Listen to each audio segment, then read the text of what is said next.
In today's video, I'm going to teach you how to copy an AutoCAD drawing into a Word document seamlessly and efficiently. Let's dive straight into the process. First, make sure you're looking at your drawing in AutoCAD. You want to get the best possible view of the specific area you want to transfer into Word, so let's start by zooming in on the extents of the drawing. To do this, we'll utilize the zoom command. Go ahead and type Z as a shortcut for zoom and press enter. Then type W for window and hit enter again. Now, it's time to draw a rectangle around the portion of your drawing that you intend to zoom into.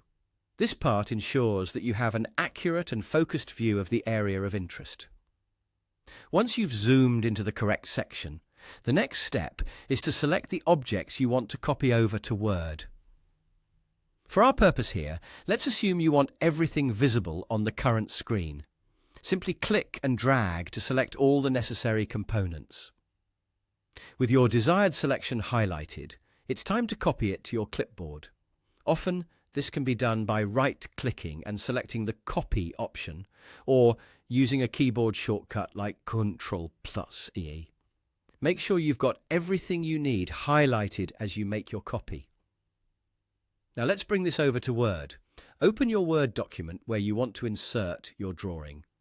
Click on the area where you'd like the image to appear and paste your copied drawing. You can do this by right-clicking and selecting Paste, or using the shortcut Ctrl+V. And there you have it. Your AutoCAD drawing is now part of your Word document. Sometimes when you paste, the image might not be exactly how you envision it fitting the page.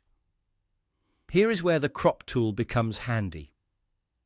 You might need to crop the pasted image to ensure it fits well with your document's aesthetic and layout.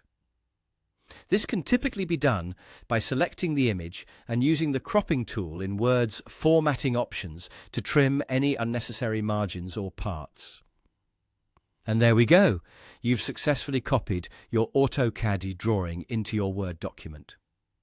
Remember, the key here is ensuring you start with a clear, well-defined area in your AutoCAD view, which then translates into a more precise and professional look when you paste it into Word. I hope this guide has made the process straightforward. Don't hesitate to revisit any part of this procedure if you find yourself needing a refresher. Thanks for watching and happy designing. P.